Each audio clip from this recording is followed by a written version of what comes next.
She sat there trembling, mascara streaming down her brown cheeks as the words echoed in the quiet cafe. "You're just too fat for me." But what happened next, when a stranger rose from the table beside her, would change not just her evening, but the entire course of her life. The wine glass shook in Liana's hand as she tried to process what she'd just heard. Across from her, Brent Maddox was already standing, tossing a $20 bill on the table like he was paying for damaged goods. "That should cover your water," he said, his voice cutting through the soft jazz playing in the background. "Maybe use the rest to buy a gym membership." The words hung in the air like shards of glass. Liana's carefully applied lipstick, the shade she'd spent 15 minutes choosing, now felt like a mockery painted on her trembling lips. She'd arrived at Marlowe Café 40 minutes ago, full of hope. She'd checked her reflection 3 times, smoothed her royal blue dress that complemented her deep brown skin, and practiced her smile. I don't understand," Liana managed to whisper, her voice barely audible over the clink of dishes from other tables. "My photos were recent. I didn't hide anything." Brent rolled his eyes, checking his Rolex as if this conversation was wasting precious time. "Look, I'm a personal trainer. I have a reputation. Being seen with someone like you would be bad for business. You're just not what I expected. You're too—" "Stop." The voice came from the table next to them, deep, steady, and carrying an edge of controlled anger that made Brent pause mid-sentence. Ezra Cole stood up slowly from his corner booth, his 6'2" frame unfolding with deliberate calm.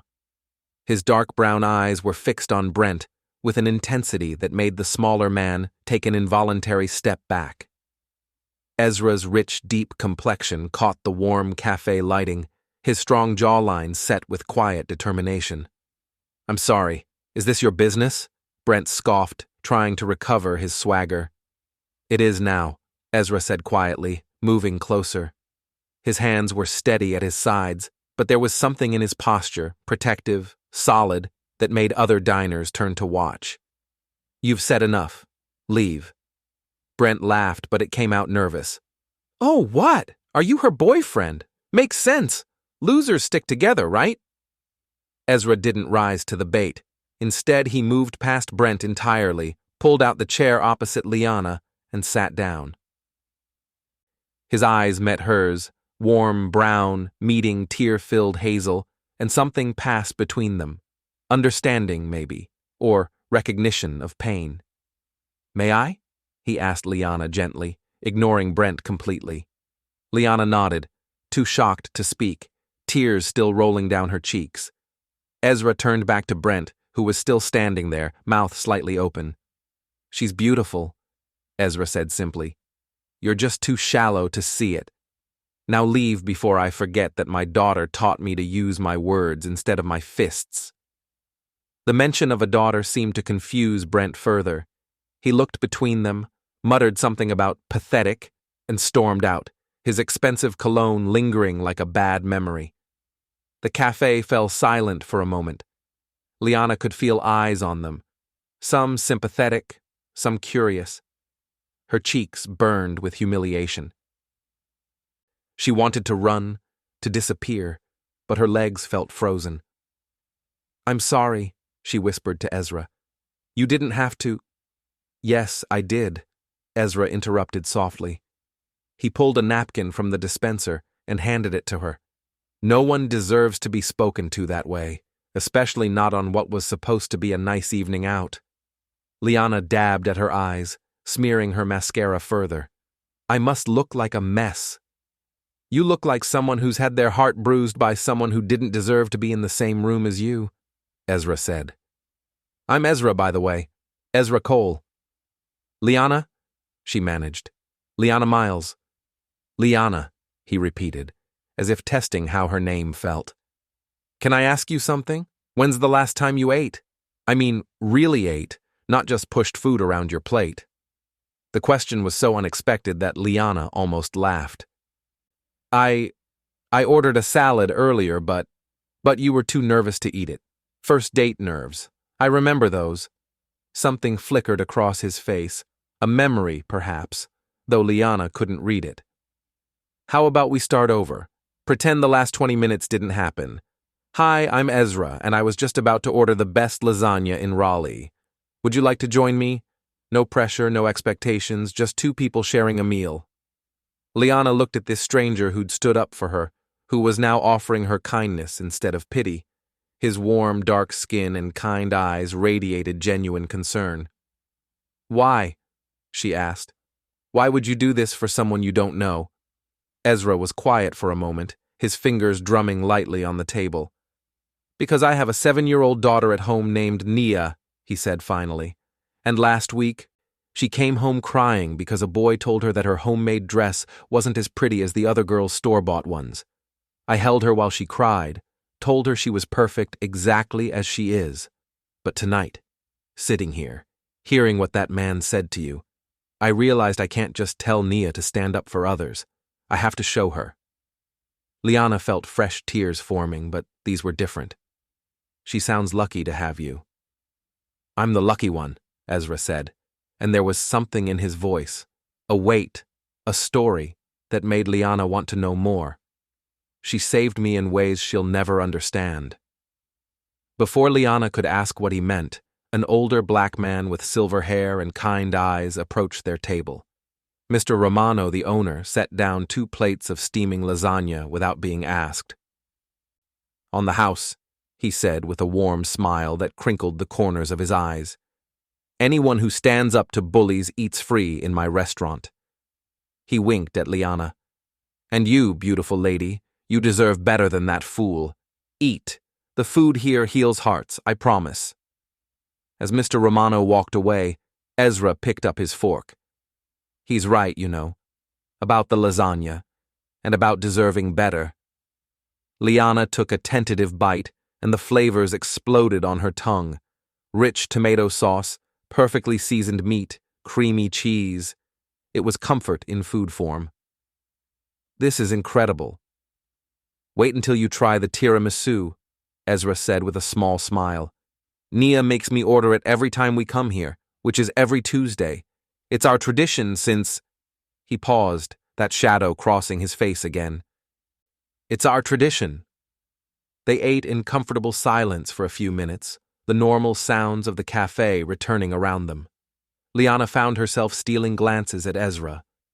He was handsome, in an understated way, strong jaw, kind eyes, laugh lines that suggested he used to smile more than he did now. There was a pale band of lighter skin on his ring finger where a wedding ring used to be. Can I tell you something? Liana said suddenly. This was my 3rd first date in 2 years. The first guy told me I'd be prettier if I lost 30 pounds. The second one spent the entire dinner showing me photos of his ex-girlfriend, who was a fitness model. Ezra set down his fork, his expression darkening. Can I tell you something in return? Those weren't dates. They were auditions with men who think women are accessories. Real dating, real connection. It's finding someone who sees you. Not your dress size, not your job title, not what you can do for them. Just you. Speaking from experience? Liana asked gently. Ezra's hand unconsciously went to that pale band on his finger. My wife Saria used to say that love wasn't about finding someone perfect.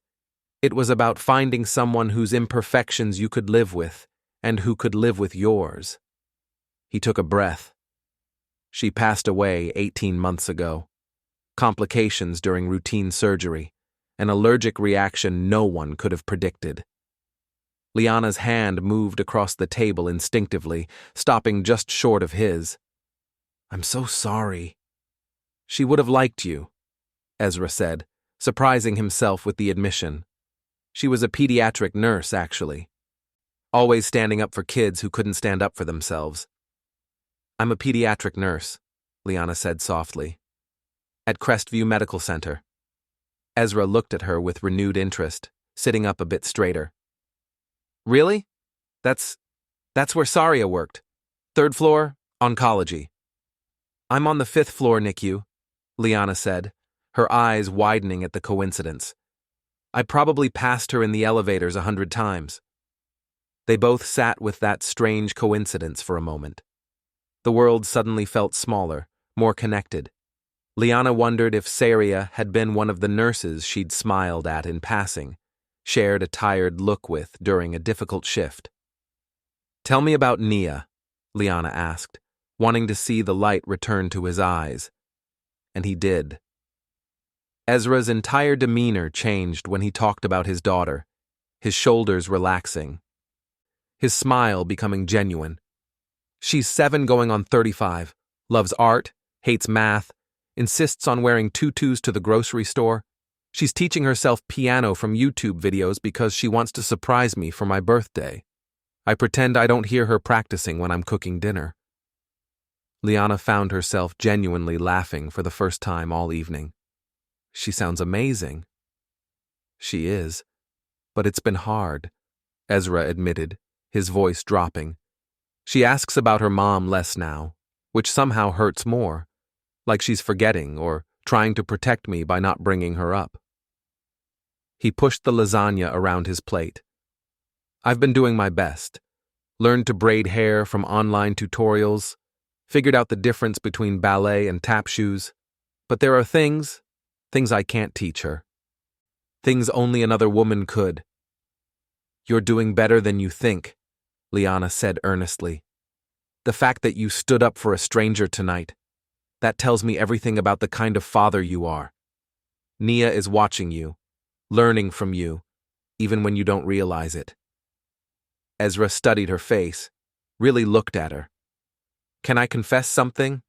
I've eaten here every Tuesday for 6 months. Same booth, same meal. This is the first time I've had a real conversation with anyone besides Mr. Romano. Why Tuesdays? It was Saria's favorite day. She said Mondays were too harsh, Wednesdays were too middle, and Fridays were too expected. But Tuesdays were full of possibility." He smiled sadly, lost in the memory. "We had our first date on a Tuesday, found out we were pregnant on a Tuesday. She died on a Tuesday."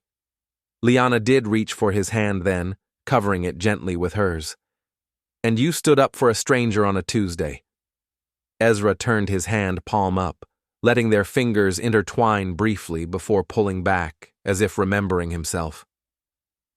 "I should probably tell you, I'm not ready for anything. I mean, I can barely manage to keep Nia in matching socks most days. I'm not exactly relationship material." "Who said anything about a relationship?" Liana replied, though something in her chest tightened. "Maybe I just need a friend who understands that sometimes the world feels too heavy. Maybe you need someone who won't judge you for serving cereal for dinner when you're too tired to cook." "Nia told the neighbors we had breakfast for dinner 3 times last week," Ezra admitted with a sheepish grin. They talked until the cafe started closing, the conversation flowing easily between them. Liana learned that Ezra worked as an architect, designing schools and community centers, buildings meant to bring people together. He learned that she'd been engaged once, to a man who constantly criticized her appearance until she'd finally found the courage to leave. "The worst part wasn't even the comments about my weight," Liana said, pushing the last of the tiramisu around with her spoon. "It was that I started believing them, started seeing myself through his eyes instead of my own." Ezra understood that too well. Some days he looked in the mirror and saw only what was missing: Saria's partner, Nia's mother, the other half of every decision. Mr. Romano approached their table one last time.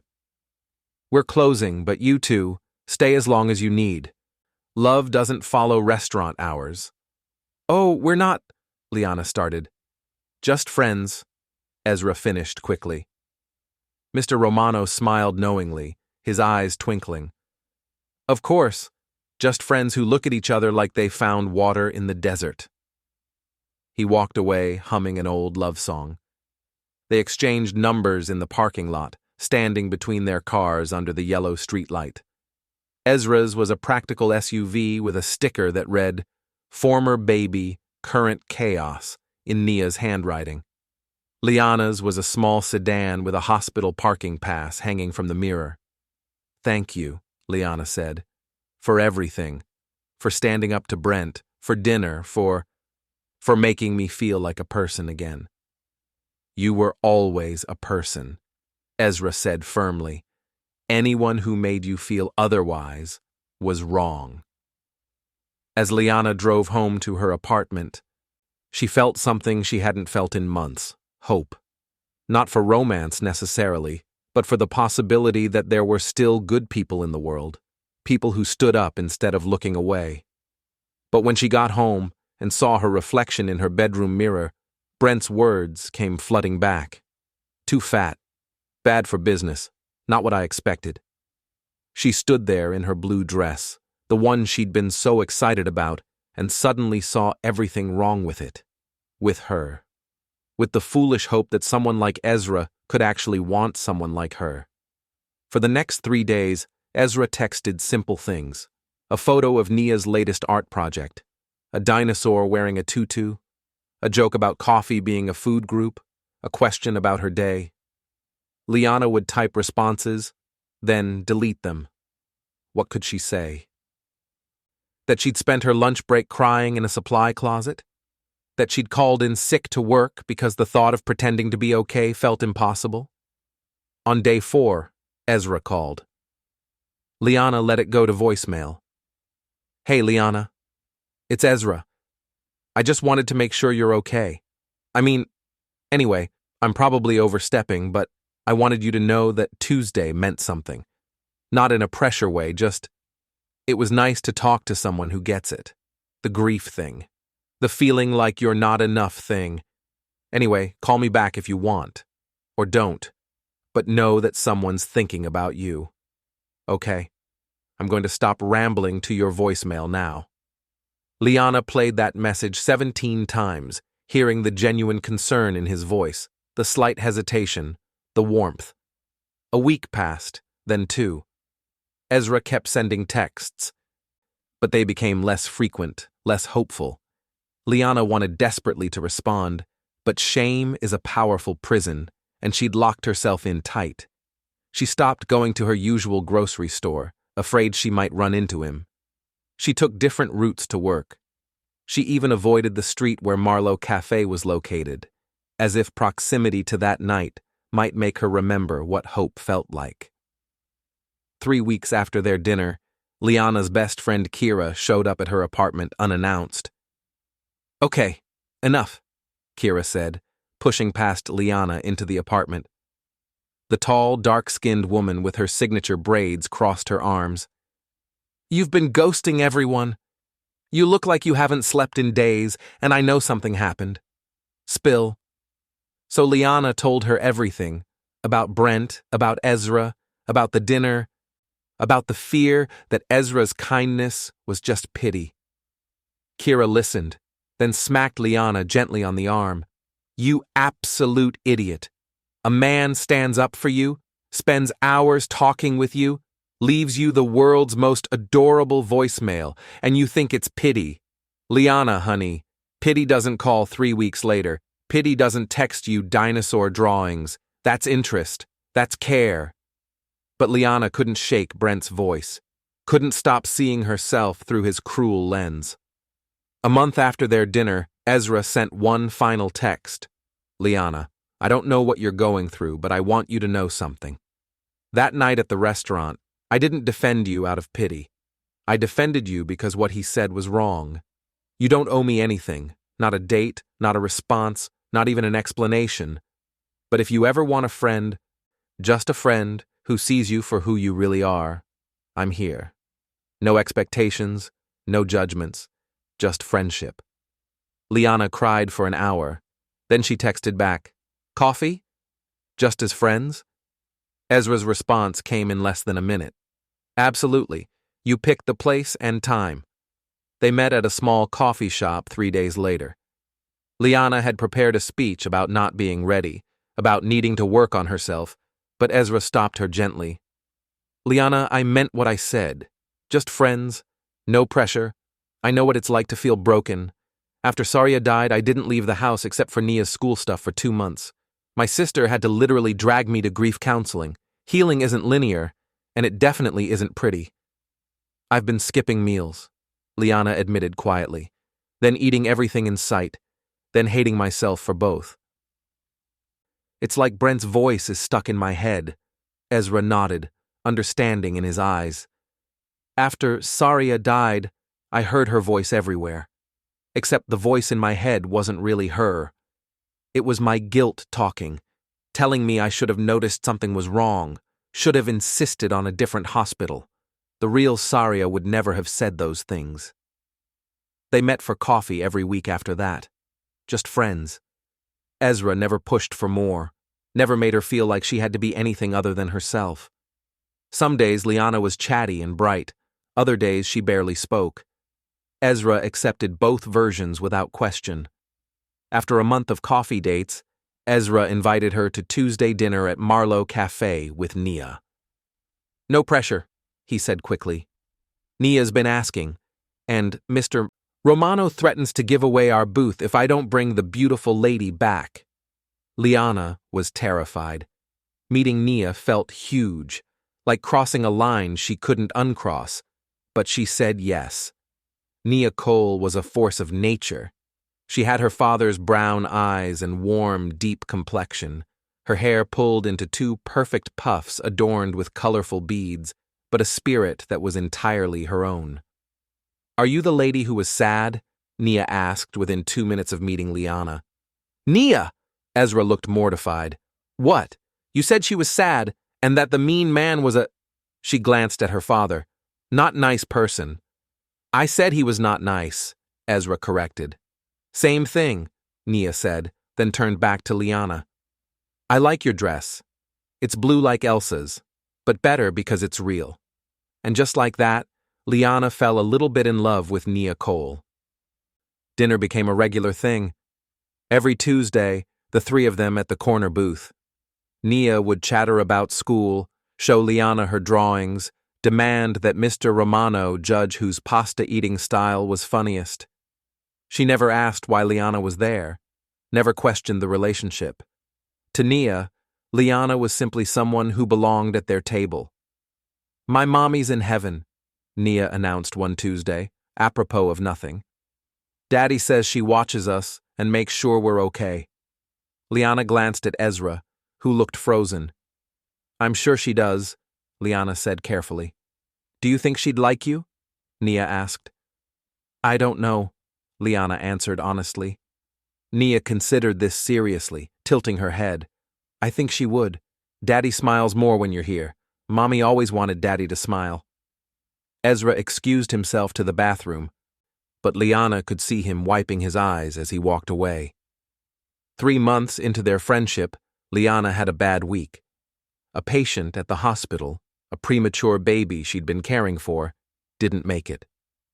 The parents' grief triggered something in her, a rawness she thought she'd been managing. She canceled Tuesday dinner, saying she was sick. Ezra showed up at her apartment with soup. "I'm fine," Liana said through the door.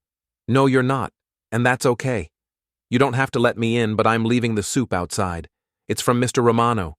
He says it cures everything except heartbreak, and even then, it helps a little." Liana opened the door. She looked terrible.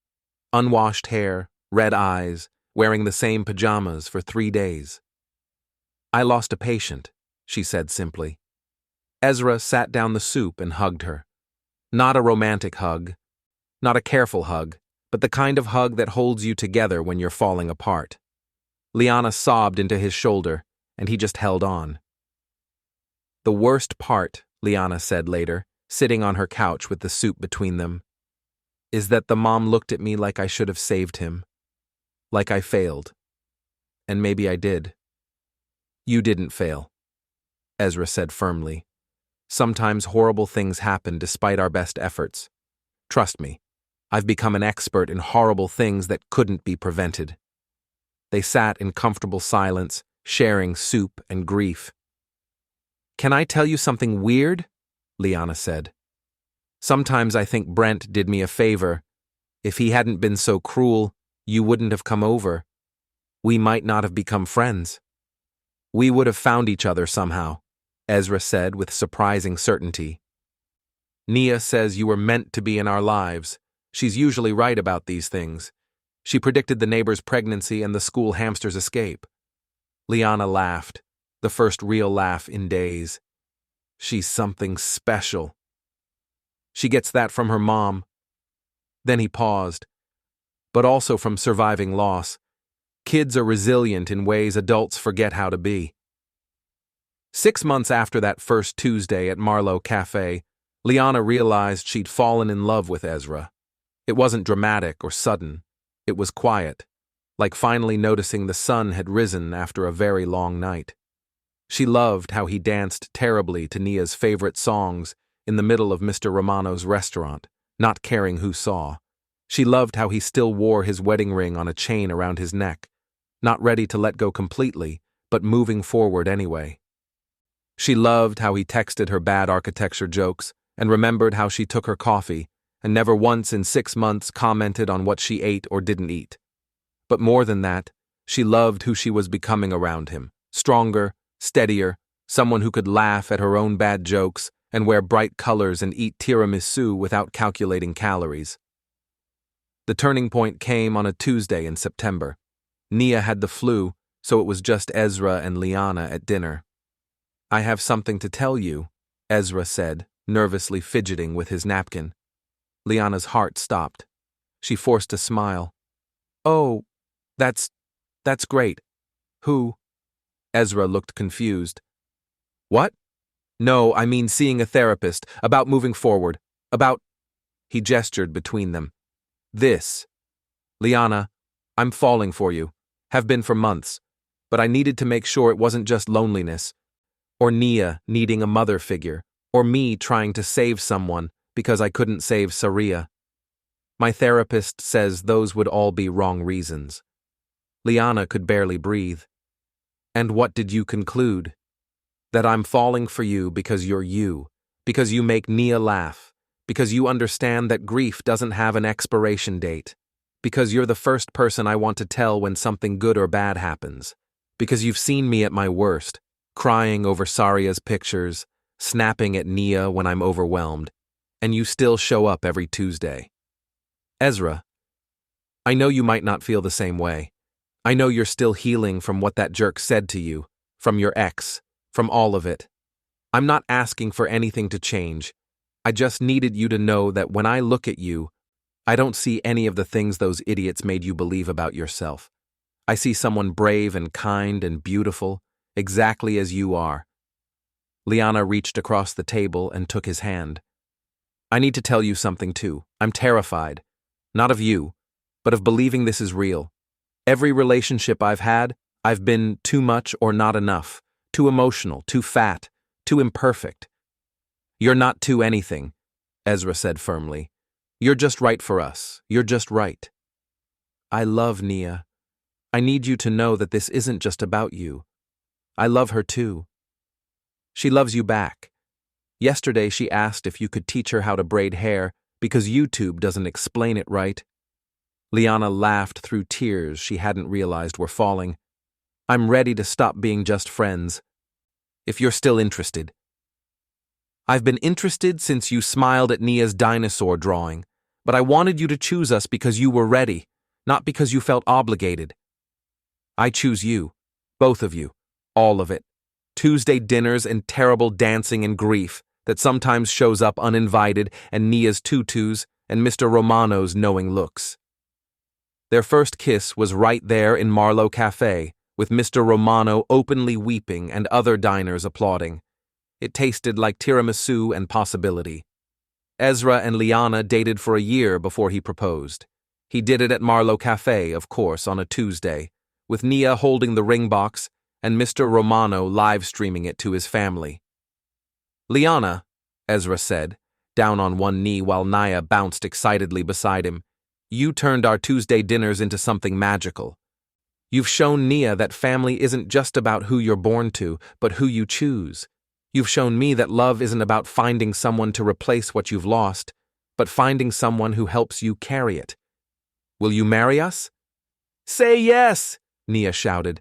I already told everyone at school you're my almost mom. Liana said yes, laughing and crying simultaneously. They married the following spring in a small ceremony. Nia was the flower girl, insisting on wearing her favorite tutu over her dress. Mr. Romano catered, declaring it his gift to the couple who restored his faith in love. In his vows, Ezra said, "Liana, you didn't fix me. I wasn't broken, just grieving. But you sat with me in that grief, made space for it at our table. You loved Nia before you loved me, which told me everything about your heart. You've taught us that families can be built from loss and still be beautiful." Liana's vows included, "Ezra Nia, you gave me something I'd stopped believing I deserved. Acceptance without conditions. You've never asked me to be smaller, quieter, or easier. You've loved me through bad days and good ones. Nia, thank you for sharing your daddy with me and for teaching me that tutus make everything better."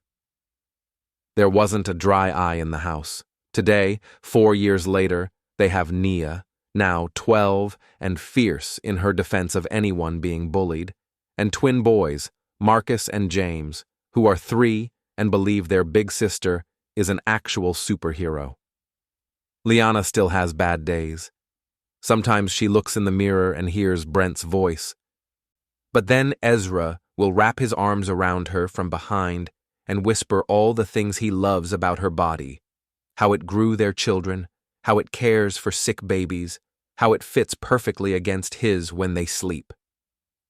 Nia, now old enough to understand the full story, once asked Liana, "Do you ever wish that mean man hadn't said those things?" Liana thought carefully. "No, baby, because if he hadn't, your dad might not have stood up. We might not have become friends. You and I might never have met. So sometimes bad things lead to good things." "Sometimes," Liana agreed, "but only if you're brave enough to keep your heart open even when it hurts." Every Tuesday when the Cole family enters Marlowe Café, Mr. Romano rings a little bell he keeps by the register. Regular customers know what it means. The couple who proved love stories can begin with tears and end with joy has arrived. Sometimes tourists ask about it, and Mr. Romano tells them the whole story, embellishing a little more each time. "Love," he says with his warm smile, "doesn't always look like movies. Sometimes it looks like sharing soup when you're sad. Sometimes it looks like patient friendship. Sometimes it looks like standing up for a stranger because it's the right thing to do." Naya, wise beyond her years, recently wrote an essay for school about her family. In it, she wrote, "My first mom gave me life and taught me to be brave through how she lived. My second mom chose me and taught me to be brave through how she loved. My dad taught me that the smallest act of kindness can change everything. We're not a perfect family, but we're perfect for each other." Her teacher cried reading it. So did Liana when Nia brought it home. As for Ezra and Liana, they've learned that love isn't about finding someone without baggage. It's about finding someone whose baggage fits well with yours. They've built a life that honors the past while embracing the future, that makes space for grief and joy simultaneously, that proves broken hearts can heal stronger than before. Sometimes Liana still struggles with her body image. Sometimes Ezra still dreams about Saria and wakes up feeling guilty for being happy. Sometimes Nia wishes she could remember her birth mother better. But they've learned that loving someone means loving their ghosts too, making room at the table for all the parts of their story. If you take anything from this story, let it be this: you are not too much. You are enough. You are exactly right for someone who will see your worth, who will defend your dignity, who will choose you again and again on good days and bad ones. Love doesn't always announce itself with fireworks. Sometimes it's as quiet as someone saying, "May I sit?" when the world has been cruel. Sometimes it's patient friendship that slowly becomes more. Sometimes it's choosing to believe you deserve kindness, even when cruel voices in your head say otherwise. But this story isn't just about finding a good man. It's about Liana finding herself, finding her worth, finding the courage to believe she deserved love. It's about Nia finding a mother who chose her. It's about a family built from loss that became something beautiful. The last thing Ezra said to Brent that night was, "She's beautiful. You're just too shallow to see it."